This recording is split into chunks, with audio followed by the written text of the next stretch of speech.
Evelyn to Philip, February 18th, 1943. My hubby.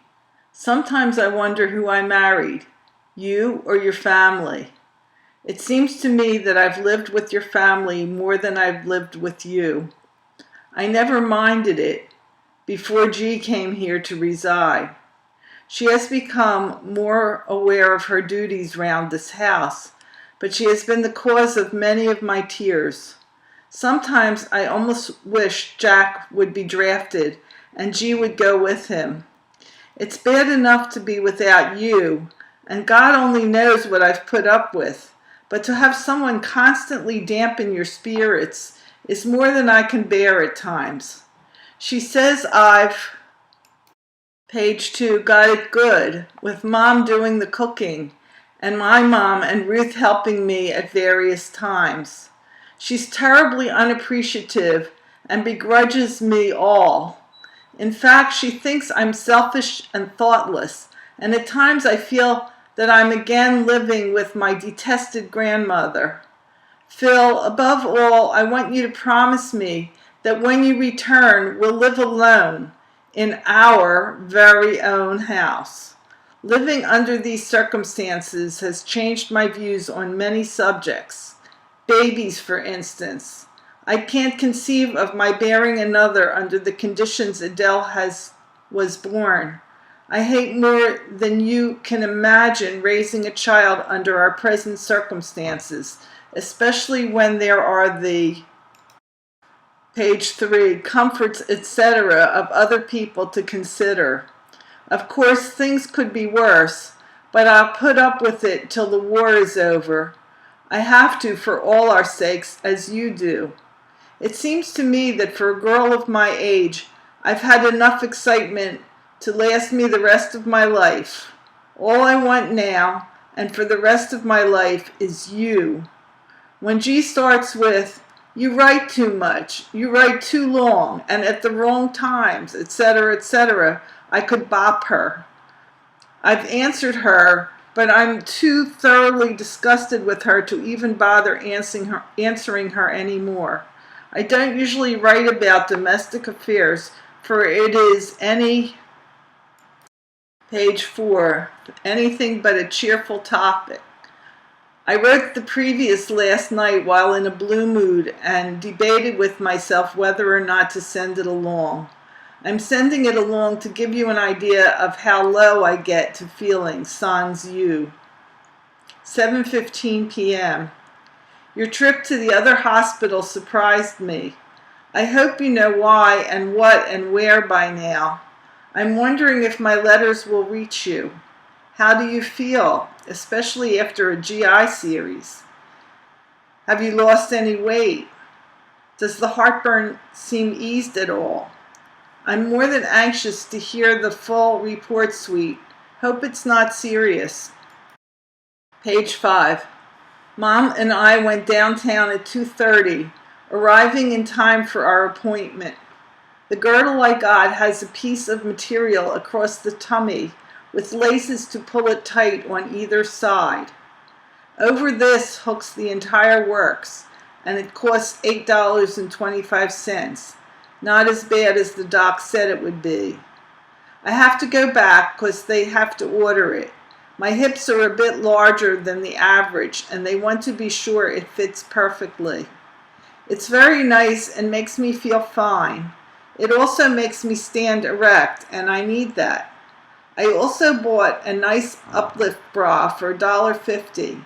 When I told the woman who tended me that I had just had a baby, she said, "You?"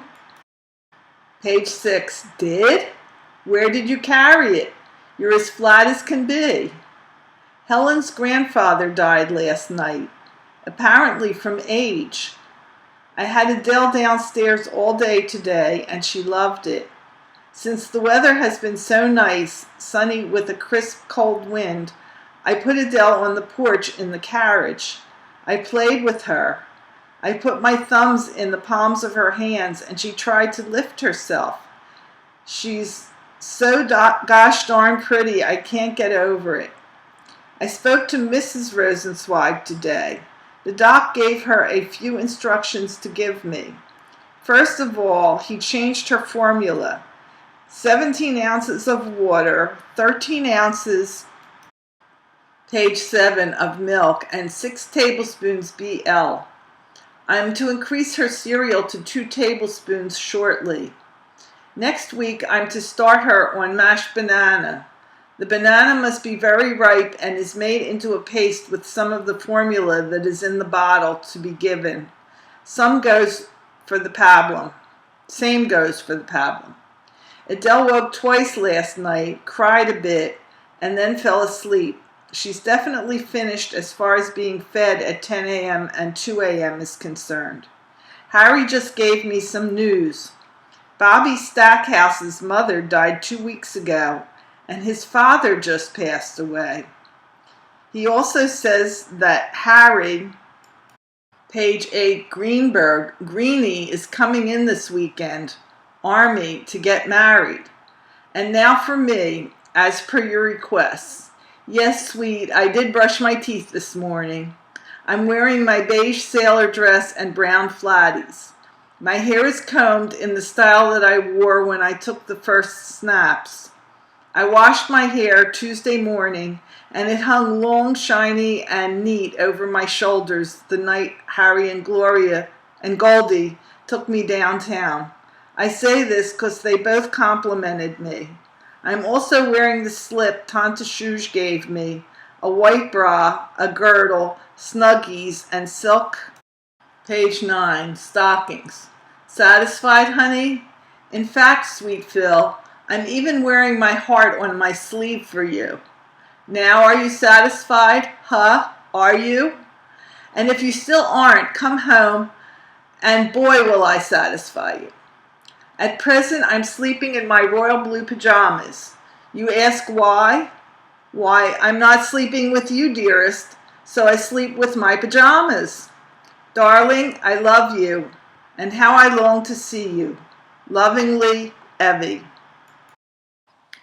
Philip to Evelyn, Thursday, February 18th, 4:15 p.m. My own Chippy, today was spring again. All doors and windows were open to the welcome sunlight and balmy breezes. Tomorrow morning I am to leave the hospital. They have made all the tests and have found nothing seriously wrong. No ulcers, hernias, etc., etc. Today they tried to make a gastric analysis, which means I was to swallow a small silver thingamabob, which took on the proportions of a large watermelon when I got it as far as my palate, and the length of rubber hose to which it was attached. Well, I tried with might and main to get that damn thing past my throat, but to no avail. After a half hour of gagging, the lieutenant finally gave it up as a bad job. It appears that unless a soldier has some serious organic malady or an injury in a limb that keeps him incapacitated, they just don't bother to cure him. In my own case, having satisfied themselves by elaborate tests that there are no ulcers, appendicitis, or such, they,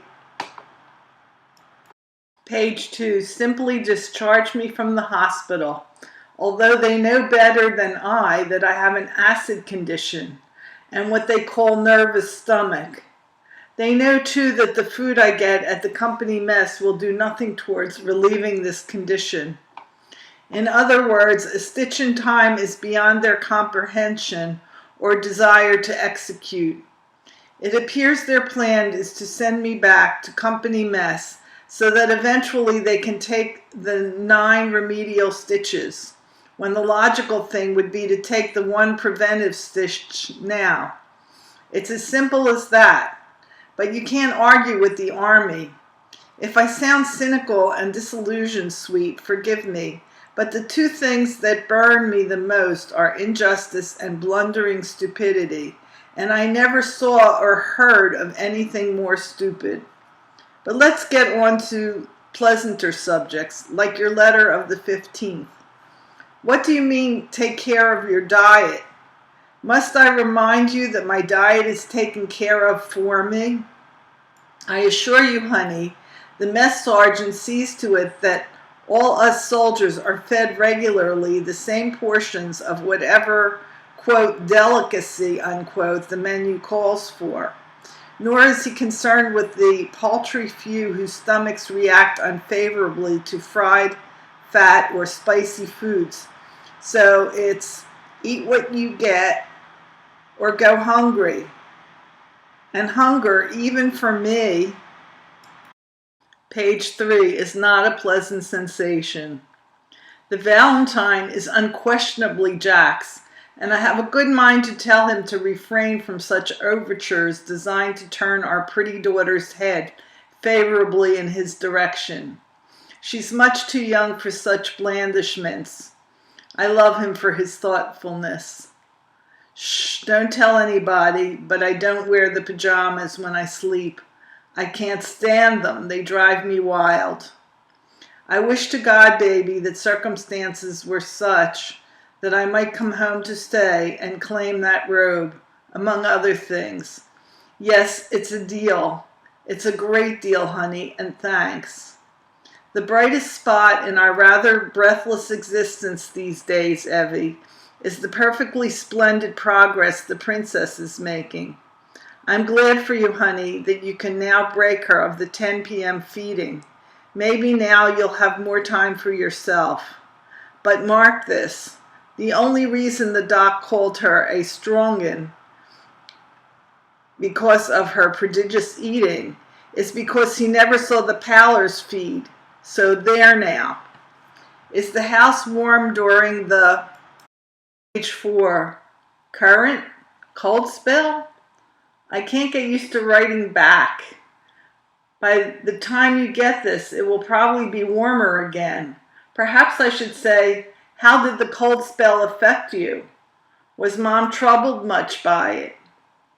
Remembered from Esquire. Love is a game in which a woman wins every time save the first. And how is Broadway like a pretty girl? Beautiful but dim. Yesterday you promised to remember to tell me what you are wearing, and today you forgot. Confidentially, Chippy, I'll be glad to get back to work. This laying around is okay in small doses, and 8 days is plenty. I hope to return to personnel, but can't say for sure that I will. However, I'll know one way or the other tomorrow. As for asking for a furlough after my unexpectedly short stay in the hospital, I doubt very much if I'll have any luck. Besides, you'll be entertaining, and it might be best for both of us to put up with our lot a little longer. Of course, there's no telling how long a little longer is, but what in God's name can I do? I miss you to distraction. The very sun is a mockery, and every tree is just another one of the millions that span the page 5, all too many miles between us.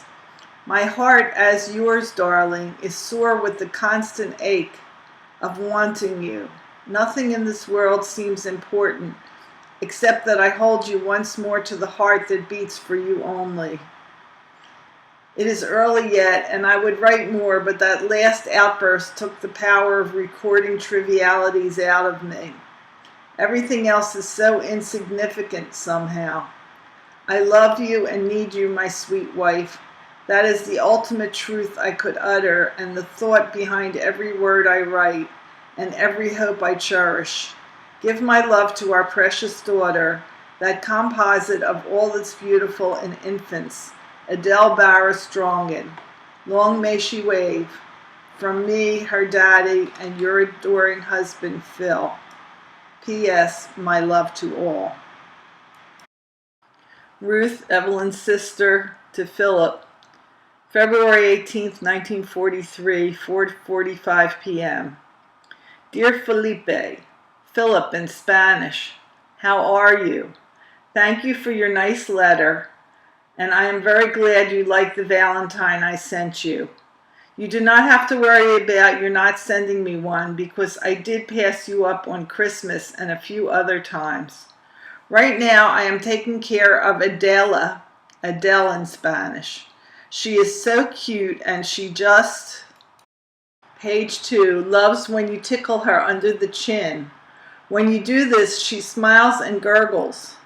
By the way, if you don't understand what those Spanish words meant in the last letter, this is their meaning. Falta a la close means absent, and hasta la vista means goodbye. I joined a Spanish club in school, and the teacher gave me, page 3, a whole jumble of words to learn since I was elected president of the club. I am going to the Ice Capades February 26th for nothing. You get 2 free tickets with each bond you buy, and Seymour saved up to buy a bond, so I am going to get it for him and get the tickets. I went to the WCAU broadcast last week. Page 4, and I am enclosing a picture of one of the children who took part. He is much shorter and cuter than this picture shows. When they snapped this picture, he was in a grouchy mood and therefore appears dumb-looking. This picture was in this new radio magazine called Tune In. I am also including a picture of myself, which was taken the same time as the other one you have. Love, Ruth. P.S. You can show the boys this picture. P.P.S. Write soon. Red Barnhart, Philip's friend, to Philip.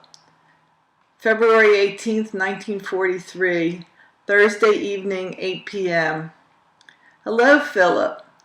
When are you going to come back home? You know it's tough going with Papa in the hospital, so you would better get well real quick. Do you know when you are going to get out of there? Please excuse mistakes and poor writing. This isn't going to be at all interesting, but think you will understand seeing where it came from. Page 2. I am wondering if you get as tired laying in there as I did. Boy, it was luck for me. Or was it? Don't you wish you were here?